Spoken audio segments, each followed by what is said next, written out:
Pakistan Bangladesh series 11 मार्च 2026 से लेके 15 मार्च 2026 तक स्क्वाड की अनाउंसमेंट हो गई है और there are many surprises, especially the biggest surprise is they retain Shaheen Shah Afridi as a captain. इतनी पुअर परफॉर्मेंस के बाद तो दुर्रे मारने चाहिए, बल्कि और सजा देनी चाहिए। फाइन तो इन्होंने लगाया है जो कि वापस ले लेंगे, मैं आपको बता रहा हूं। ये सिर्फ अवाम को खामोश करने के लिए ड्रामेबाजी है पीसीबी की। ये अभी सारे प्लेयर्स जाएंगे और उनसे रिक्वेस्ट करेंगे कि भाई ठीक है, हम दोबारा अच्छा परफॉर्म करेंगे और ये जो फाइन है वो वापस ले लिया जाएगा। लेकिन टीम के स्क्वाड जो अनाउंस हुआ है उसमें शाहीन शाह अफरीदी को जो कप्तान जो पहले से अनाउंस हो चुका था उसमें चेंजेस इन्हें करनी चाहिए थी। बहरहाल खुश आइंद ये है कि आपका जो मोहम्मद रिजवान है वो वापस दोबारा टीम के अंदर आए। बाबर जो है वो there is no Babar now. Notable highlight जो है इस स्क्वाड की, जिनमें से 5 बल्कि 6 अनकैप्ड प्लेयर्स जो हैं वो इंडक्ट किए गए हैं। उनमें अब्दुल समद, माज सदाकत जो बहुत अच्छा परफॉर्म किया उन्होंने अंडर 19 में और मुख्तलिफ डोमेस्टिक में भी, और वो ओपन भी बहुत अच्छा करते हैं, रन्स भी बहुत बनाते हैं और दिलेरी से खेलते हैं और बहुत अच्छा अटैक भी करते हैं और डेड एक्यूरेट है बॉलिंग के अंदर। अगेन वही पठान है और वही जान है उनके अंदर। तो माज सदाकत से बहुत उम्मीदें हैं और परफॉर्म करेंगे। उनका कॉन्फिडेंस लेवल बहुत अच्छा है। अनटिल अनलेस ये जो उल्टे पुल्टे हमारे कोच हैं और जो हमारे सेलेक्टर्स हैं वो इनके ऊपर कंपटीशन का, या जो सीनियर प्लेयर हैं वो ड्रेसिंग रूम में इनके ऊपर कोई एक्स्ट्रा ऑर्डिनरी या अनड्यू प्रेशर क्रिएट नहीं करते। तो उसके बाद मोहम्मद गाजी गौरी हैं, इनका इतना वो नहीं सुना हुआ नाम, लेकिन बहरहाल अब देखेंगे कि इनको खिलाते हैं या नहीं खिलाते। टीम के साथ तो भेजा है, अब फेस सेविंग भी तो करनी है ना साहब। साद मसूद हैं, साहबजादा फरहान है, मेरे ख्याल से जाके ये फिर दोबारा बहुत अच्छा परफॉर्म करेंगे। टॉप फॉर्म लगी हुई है, मतलब अल्लाह नजर बद से बचाए इन्हें और ये अपनी फॉर्म मेंटेन रखें। अब सवाल ये है कि ये लर्न कैसे करते हैं अपनी फॉर्म मेंटेन रखने में, वो बहुत इंपॉर्टेंट है और की फैक्टर है। बड़ा प्लेयर वही बनता है जो अपने आप को बहुत अच्छा मैनेज कर पाए। दूसरा कोई नहीं आता, कोई फरिश्ते नहीं आते, कोई बोर्ड नहीं आएगा, कोई कोच नहीं आएगा, कोई कप्तान नहीं आएगा, बस इनकी सपोर्ट होती है और चढ़ते हुए सूरज को सलाम होता है। जब तक रन्स करेगा इसके मद्दाह और इसके फैंस इसके पीछे रहेंगे, बोर्ड पीछे रहेगा, फ्रेंचाइजीज पीछे रहेंगी, लीग्स पीछे रहेंगी, और जहां परफॉर्म करना बंद कर दिया तो वो बीबीएल वाला हाल होगा कि बाबर आजम बैग्स पैक करके वापस बैक टू द पवेलियन। अब बाबर आजम का भी सुना है कि वो जाके डोमेस्टिक जो T20 हो रहा है वो खेलेंगे। खुश आइंद है, बहुत अच्छा, उसे अपने ऊपर काम करना चाहिए। वो बाकी मैं ये कहता हूं वो तकरीबन 7-8 महीने या 1 साल ब्रेक ले अपने गेम से, अपनी सारी खामियों को पूरा करे, अपनी फिटनेस पे काम करे। यही शाहीन अफरीदी का भी है। He is tired, he is burned out. उसका जो इशू है वो नी का है। वो सबसे पहले जाके अपने आप से बात करे और अपनी नी, और जहां वो स्ट्रगल कर रहा है, जो ज्यादा जान लगाता है तो उससे फिर ब्रेक नहीं होता और वो सही जगह पे उसकी बॉल नहीं पड़ती। बेसिकली वो एक्स्ट्रा ऑर्डिनरी एफर्ट करता है कि मैं तेज करूं तो वो लाइन और लेंथ वो बिगड़ जाती है, क्योंकि वो अपना जो लेफ्ट नहीं है उसको सिक्योर कर रहा होता है। ये सारे प्लेयर्स के साथ होता है, अनफिट होते हैं पूरे world class players. Imran Khan था, वो स्ट्रेच इंजरी हुई थी उसकी, 2 साल वो बाहर रहा, बट वो कमबैक किया और पहले से ज्यादा बेहतर अपनी वीकनेसेस दूर कर दिया। उसने 2 साल अपनी बैटिंग पे तवज्जो दी, उसके बाद वो वर्ल्ड क्लास ऑलराउंडर बना। रिकॉर्ड सबके सामने है, बताने की जरूरत ही नहीं है। मेंटली स्ट्रांग होकर आया और उसने आके फिर टीम लीड की। टीम लीड करने के बाद आपको वर्ल्ड कप जिता के गया, सीरीजें जिता के गया, इंडिया में सीरीजें बुरी तरीके से मार के आया, वन साइडेड, और उसके बाद टीम ऑर्डिनरी सी थी। आपके पास तो अभी बहुत अच्छी टीम है मैं समझता हूं, और पीछे जो बेंच पे प्लेयर है वो भी बहुत अच्छे हैं। सवाल है यूटिलाइजेशन का और नेपोटिज्म का, जो फेवर किए जाते हैं, दोस्तियां यारियां निभाई जाती हैं, और जो बड़े बाप के बेटे, साले, भतीजे, भांजे होते हैं उनको पहले चांस दिया जाता है। खैर, साबजादा फरहान और एक और प्लेयर है शिमाइल हुसैन, तो ये न्यू कैप है इसमें।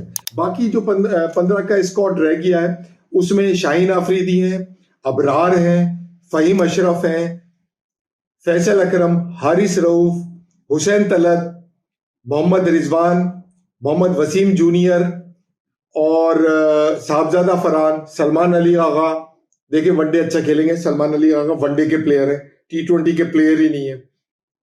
और इस वक्त T20 में हमें जो मोहम्मद रिजवान की जो कीपिंग थी और वो जो उसकी बैटिंग थी वो बहुत बुरी तरह से खली हमें, क्योंकि उसके अंदर हमें 5-5, 6-6 ओपनर्स खिलाए गए। अब ये वाली टीम के अंदर इतने सारे ओपनर्स नहीं है। मेरे एक बात समझ में नहीं आ रही, फखर जमान को टीम में क्यों नहीं लिया? वाई? उसको तो कप्तान बनाने की बातें हो रही थी और उसको एकदम से गायब कर दिया।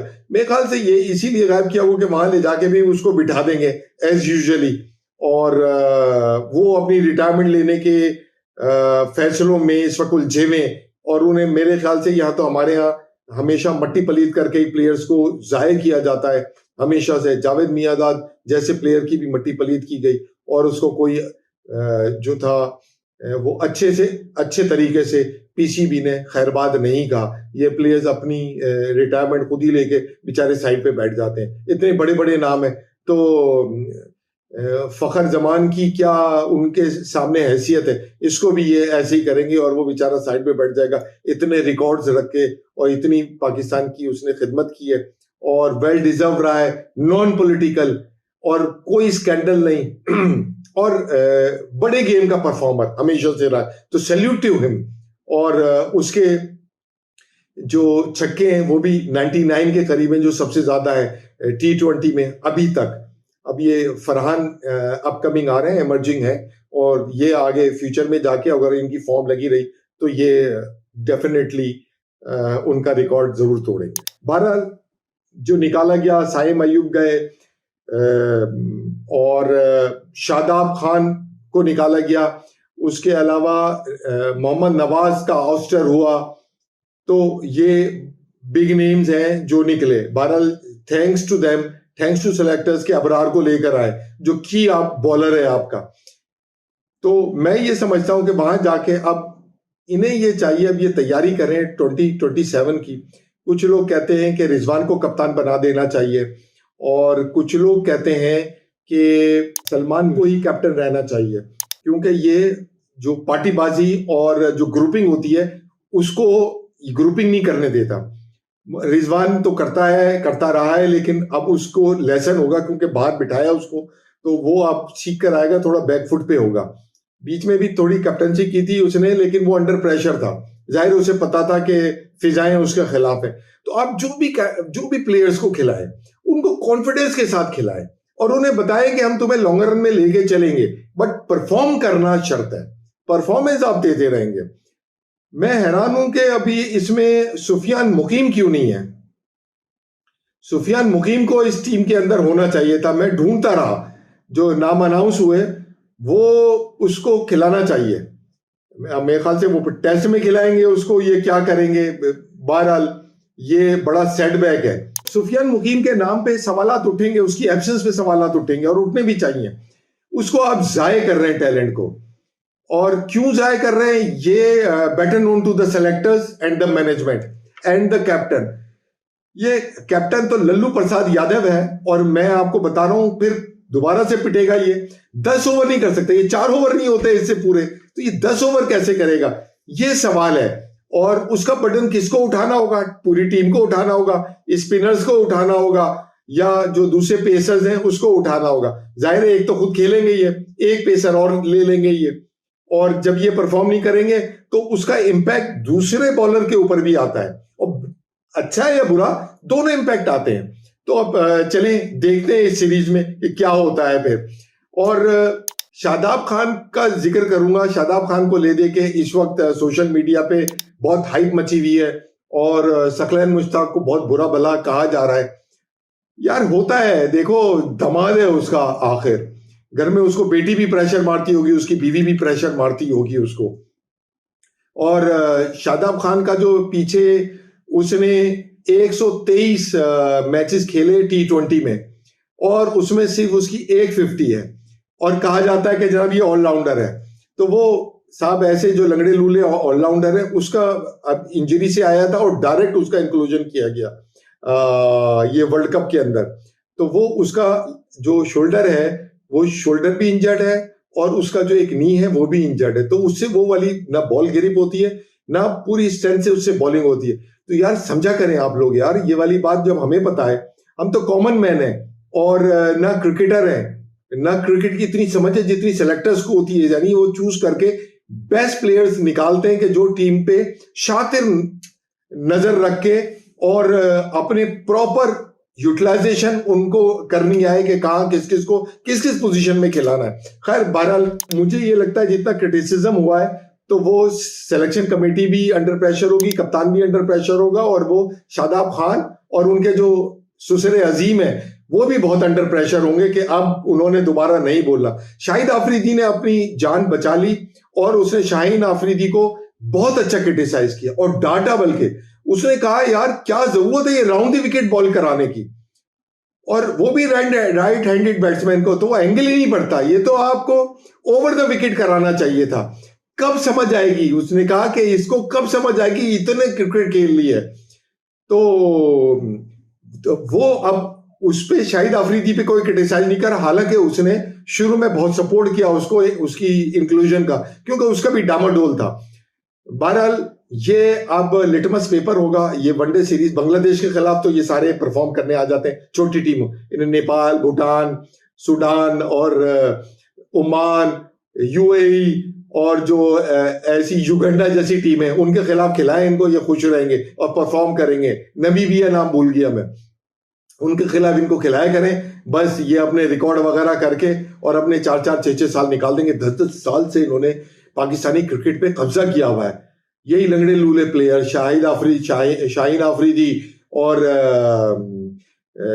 फहीम अशरफ, कोई खातिर ख्वाह नहीं है उनका, मतलब आपकी बॉलिंग में जगह ही नहीं बनती, आपसे बॉलिंग कराया जाए और आपको एज ए बैट्समैन खिलाया गया सारे मैचेस के अंदर और at the cost of Abrar.